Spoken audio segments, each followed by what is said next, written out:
Today we're going to talk about title fraud. So let's get into it.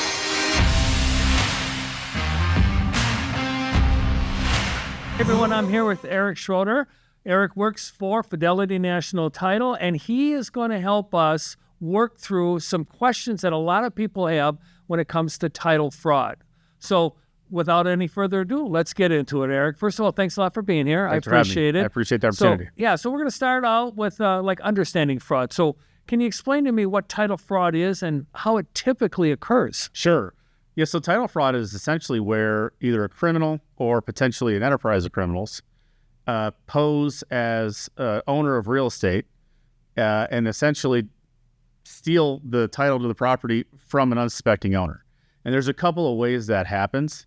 What we used to see before what's become more popular these days is we used to see situations where criminals would record deeds that were fraudulent, and they would literally transfer the title out of an unsuspecting person's name into their name as the criminal. Then they would operate as if that property were their own because they had title to it. And they would go, let's say, to a bank and get a loan on that property, take all of the proceeds, never make payments, walk away from it. That was popular. Then you would see situations where they would do the same thing with recording a deed. They would acquire title, and then they would list the property for sale, sell the property. It's their property now, allegedly, right? They would get the proceeds. They would walk away, right? Well, then they figured out that it was just easier. They didn't have to go through any of that. They could still pretend that they're the owner, and they can get an unsuspecting real estate agent to help them sell this property to an unsuspecting buyer who then enters into an agreement. They open escrow, and they continue to pose as the owner of this property throughout the course of the transaction. Their goal is not to acquire use of the property. Their goal is to simply see the closing through to the end so they can have all the net proceeds sent to them. And the unfortunate part is that the actual owner of the property will never have any idea that it happened unless they get some help. And that's where real estate professionals like yourself, escrow and title professionals like us can come into play and help fight it. Well, that seems kind of strange. You would think there would be like checks and balances for stuff like that, right? Yeah. Tell me why that doesn't happen. So it's getting better. I think the problem initially was that, we're such a society and an industry that has relied heavily on technology. Mm-hmm. And we continue to push the envelope with technology to create convenience and security. Yeah. The challenge is that we have taken the human face-to-face interaction many times out of the equation. And so in the old days, you could rely upon someone having an identification that had their picture, that had their physical description, and you could be reasonably sure that you were dealing with the right person. Well, nowadays, it's not uncommon for people to never see each other when they're doing business. I've seen situations where the only form of communication that has happened between everybody in a deal has been email. So, professionals like myself, professionals like yourself, we see these things happen a few times. We start to understand the importances of having additional checks and balances in place. But even then it's difficult, right? I mean, if you can't physically see somebody, if you don't know them, if you don't know somebody that knows them, how do you really know it's them? And so that's been the dilemma for us as escrow and title professionals is when we get in these transactions where it looks like it potentially could be an instance of fraud, the work that we have to try to do to verify that the people who are trying to sell these properties are the actual people that own it. And so things that we have started to, put into place over the last couple of years are really educating our employees on looking for red flags, right? Looking for things that when you see them, that doesn't necessarily mean that something is wrong, but it causes you maybe to ask some additional questions or to do some additional research. The popular thing that we had seen in the beginning and really continue to today is these criminals select most of the time a specific kind of property to target. And the real popular ones are vacant land, parcels, and then properties that are not occupied by anybody. And if you think about it, that makes some sense. especially when they go on and they search Pima County. We'll limit it to Pima County, but they go on to search county records. They find properties that are owned by folks, and it has an address as to where the county sends their tax bill. They'll see that that address is somewhere else. So when you add that and the fact that the property is vacant or not occupied, it creates a high value target for the criminal because the actual owner is not in town. Interesting. So yeah, it is interesting. So that'll lead me into what I'm going to call a recent trends question: is that has there been any new or emerging types of trends that you're seeing in the industry and in real estate fraud, that especially given we have like digital things like you said, but then we also have this AI. Right. So how are you protecting the people with what's coming down the road? We talk about avatars, where avatars could send a video to a title rep. Hey, I'm Jack Jones. I own 123 Primrose Lane. This is me. You can send the paperwork out. Right. We're really, really at a disadvantage here. Yeah. With technology. I think it's a little early to tell the exact impact the use of AI will have, if any. I believe what little I know about it leads to believe that it could be a benefit to these criminals. The thing that really makes a criminal successful when trying to do this is being as educated about all of the facts associated with not only the property, the owners, and the transaction itself. If you think about it, it's not really title fraud. It's almost identity fraud, because the way that they achieve the title fraud is by achieving that they are someone they're not. And so to your point, how does someone in our position know for sure? And that is a real challenge. We adopted a policy last year where anytime we see a transaction wherein the property is not occupied or it's vacant, we immediately draft a letter and we deliver it to the address on the tax records via Federal Express. Okay. And it congratulates them on the sale of their house, thanks them for choosing to work with us, but it also includes a call to action. If this letter is not something you were expecting and you were not selling your property, please call me immediately. And we have gotten some calls, which has been good. Interesting. When we first adopted the policy, we were sending it out in the mail. Mail, you just can't rely upon it.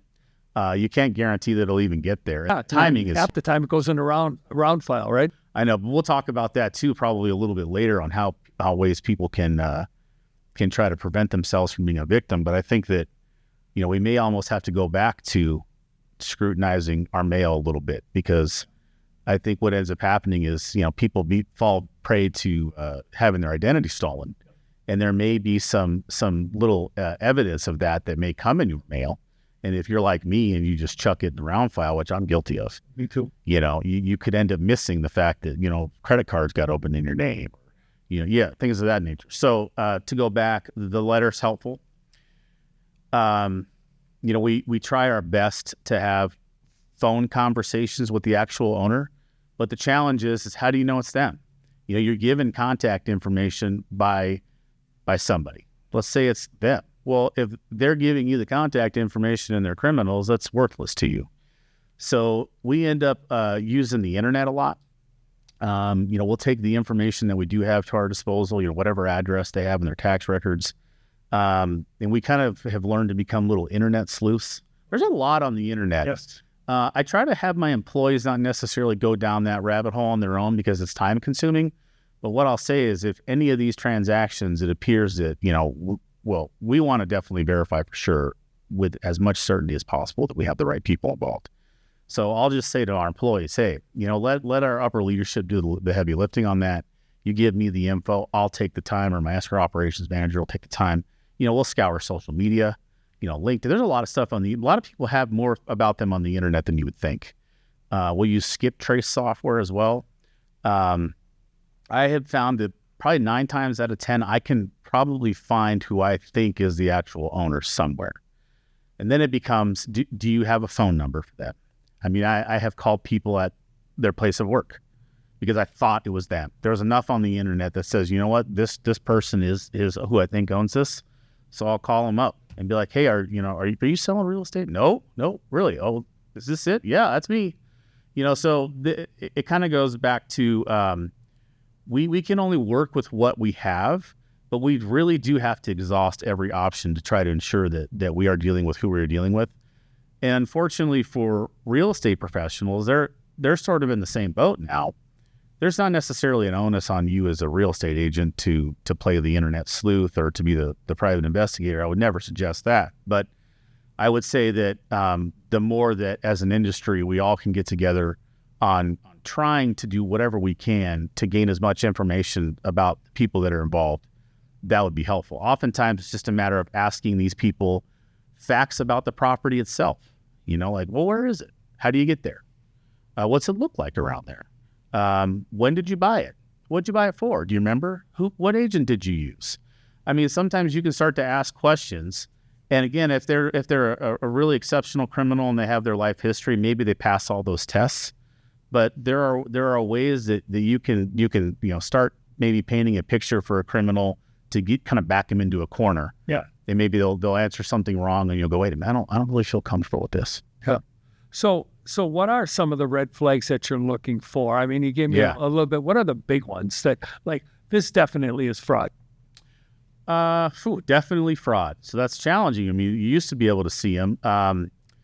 Criminals when they first started trying, the first real estate scam that was real big was they were trying to divert people's wire transfers, right? So, you'd have a buyer you're representing, and all of a sudden they'd get an email from what looked like you, or maybe me as the escrow agent, and say, hey, congratulations on your closing. You need to send the money. You need to send it to here. Of course, they were asking them to send the money to a criminal's account. But when they first started doing that, the type of emails they composed, the grammar was bad. It didn't sound like, us talking, and they were easier to spot. Well, nowadays they're much more sophisticated. Most of these criminals we found are housed in other countries usually, but they enlist the assistance of people in the United States to help them all the time. So we'll have people that are acting as the front man, who could be even American citizens or people that speak good English or what have you. And the actual criminals are in, Nigeria, per se. Are most of those people that they're enlisting the help on oblivious to what's going on, or part of the game and getting a cut of the pie? I've heard of instances where they involved an elderly person, and she may really have not seen it, but I would say most of the time they're part of it. Okay. Yeah. I mean, it's really difficult to spot, because you have people now that, I went back to when I was talking about the identification. Pretty much every ID in the country can be forged. Yeah. To almost an identical to the actual identification. So you have criminals nowadays that we used to use the notary process as sort of the last line of defense. You come to closing, you had the right ID, you look at the person. Well, now we have criminals that are going to closing tables with the ID that matches what they look like, and it has the name that you're associated with it. And so to go back to your question about red flags, I mean, the big one, obviously, if it's vacant or unoccupied, that's not necessarily a red flag, but we have a protocol now. We definitely need to make sure that we're dealing with the seller.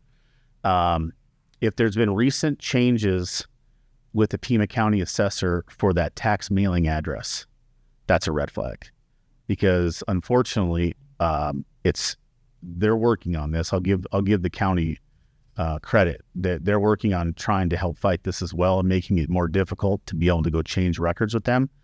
But up until then, it was just a matter of filling out a form and sending it in. There was no real check about ID or anything, not that I'm aware of anyway. And so that's always something that'll raise our eyebrows a little bit. If the people involved insist on communicating via email only, that's weird. That's happening a little bit less now. Now criminals are a little, like I said, they're enlisting people that can do a good job pretending they're somebody they're not. So phone and text.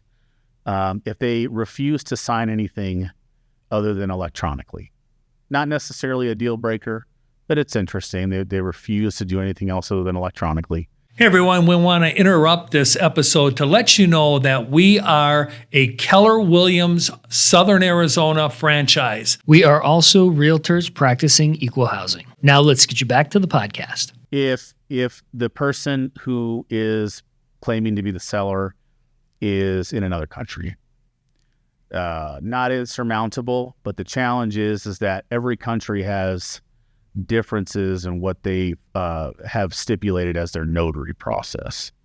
And so in some countries, we have a very, very high level of comfort in that process. In many countries, we don't. And so that in itself can be a challenge. Like I said, a lot of the criminals I've found are operating out of the Africa region or China. We've had some in the Middle East. There are just some countries that are also associated with, been labeled as countries that may be involved in terrorism. So then there are issues related to obtaining proper notary for us sometimes, especially if we want to use remote online notary software. That's another whole aspect, remote online notary. That was supposed to be the greatest invention for our industry. And I think if it's used properly, it's okay. But again, you're just removing every level of the face-to-face interaction for convenience at the behest of security and many. Do you think there's ever going to be steps taken for individuals to protect themselves from becoming victims? Like, okay, here's my deed and here's my fingerprint. So I was actually going to talk about that. So I do think that there would be some benefit if there were some changes that were made, and it may require legislation on the process of related to the notary itself. California requires a thumbprint. The problem is they require you put your thumbprint in a book, right? And what does that do? Like, there's no real-time database associated with it. I guess that's called biometric identification. And again, it kind of goes down to whether or not, you feel you're comfortable with having. Yeah, I think there are a lot of people would resent the fact that their fingerprint's out there. Right. And is it a digital fingerprint, right? And can that be scammed away? So now they've got. Right. So they got your digital. Yes. So thumbprint. that's the thing. I almost feel like, if they could come up with a way to include something of that nature in the process, at least as it pertains to acquiring and transferring real estate, it could be helpful. In lieu of the biometric identification piece, there is something that is utilized with remote online notarization that is called dynamic knowledge-based identification. And the idea behind it is that before you actually sit in front of the notary on the screen, you are sent a session to log in, and you have to answer questions about your credit history that only you should know. So not only do you have your identification that you have to present, but you also have to know quite a bit about this person and their credit history. You probably have had some, in your own dealings in life, have had vendors who require similar challenges. Yeah. There's also other ones where they don't do credit. They'll do questions that only they should know, like, what's your mother's maiden name? What city were you born in? What was your first job? That kind of stuff. I think adding some extra level like that, at least the very least as it relates to real estate transactions, would be helpful. Yeah. And that's where I think remote online notary could be good. The problem is that is not regulated. So the law sets forth the stipulations for how to use remote online notary, and you have to use certain vendors.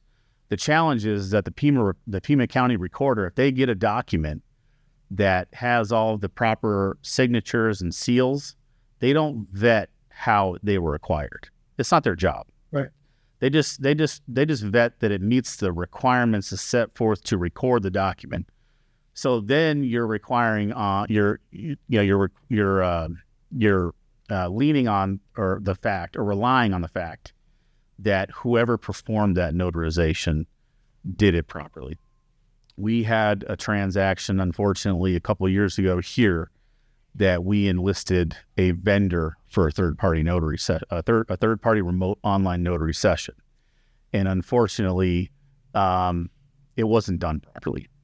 And so part of having that remote online notary is that a video recording of the session has taken place. And I went back and looked at it, and it was pretty bad. Like, it was pretty easy to see there was something wrong there. Yeah. And so again, that goes back to, does there need to be more stringent requirements to be a notary? Maybe. Maybe at least as it pertains to real estate transactions. I think notary is important, but unfortunately, anytime you have humans involved, we have seen that, there's that element for criminality that can creep in.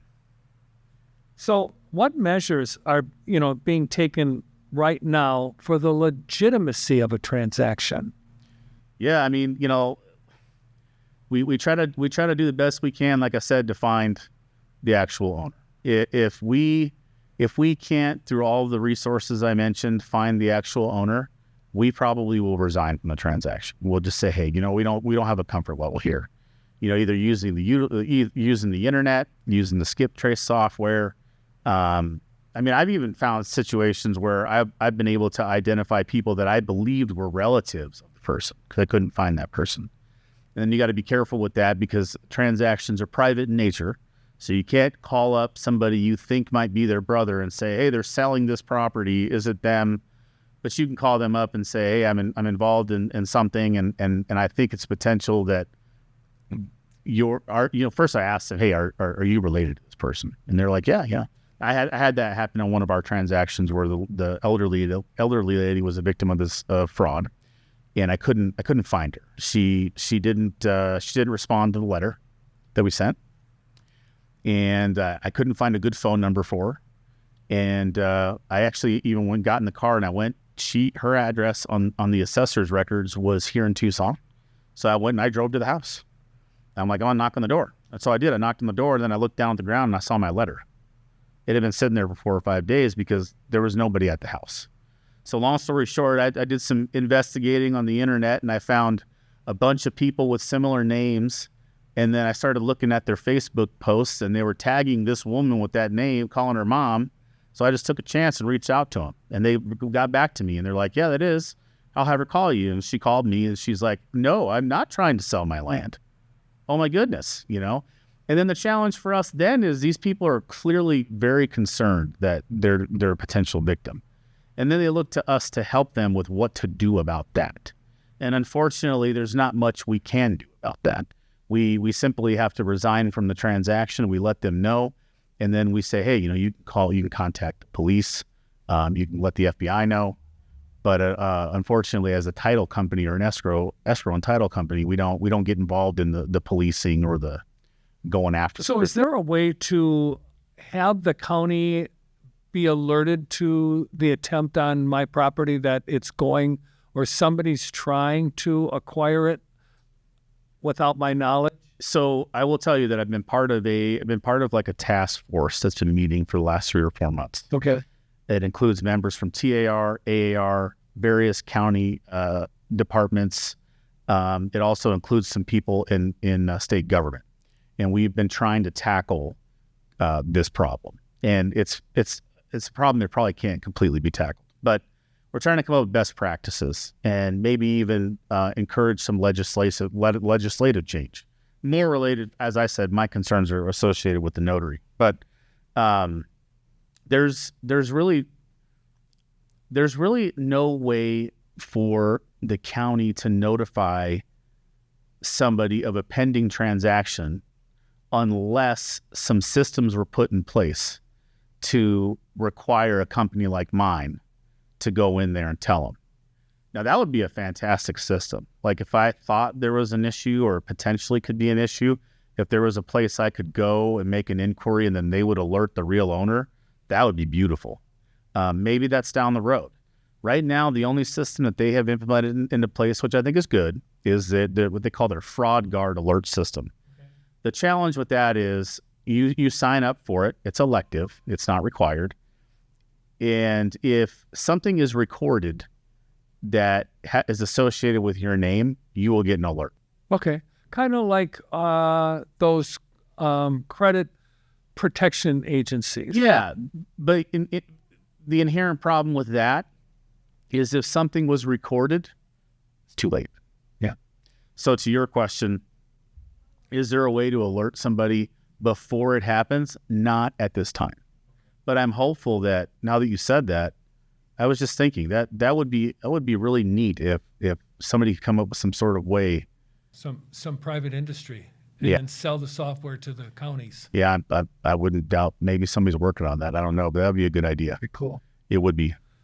Well, Eric, I want to thank you very much for coming in and helping us get at least a generalized understanding of what a title fraud is. Absolutely. And that we should probably check on a regular basis that things are good, like maybe once a year, call a real estate agent or even a title company and say, hey, is this property in my name still?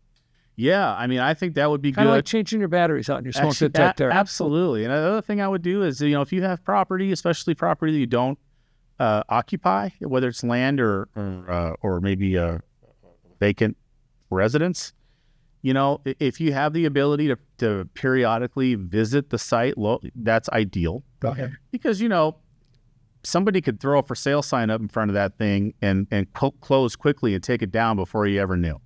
So if you can't do that, in lieu of that, maybe you get to know your neighbors a little bit and you say, hey, I have no intention on selling that thing. If you ever see any weird activity or any activity at all, please just call me, And then also, keep checking your county records. I think the county is going to come up with a system also that will alert you if somebody makes a change to the address. So I think in closing, there are some things that are being worked on actively by various members of our industry to make things better. But to your point, the more you can do as an owner to just be aware of that, check on your property, check on the things you know about yourself, open your mail. Doesn't look like it belongs there, especially if somebody opened an account or something in your name. And hang on, just hang on to your personal information the best you can. That's what I would say. Great, Eric. Thanks a lot. Thank you. Appreciate And it. anybody, if you're looking to sell your house and you need a title company, come to Fidelity. They're Thank the you. best. Absolutely. Until next week, have a great day. Thank you for listening and watching the Nitty Gritty of Real Estate podcast here with the Tom J. Krieger team of Keller Williams, Southern Arizona. If you are interested in buying a home, selling a home, or even investing in real estate, we have 5,000 agents across the country that we can connect you to. If you need any free resources, feel free to check out our website at www.thetjkteam.com. We hope you have a great day.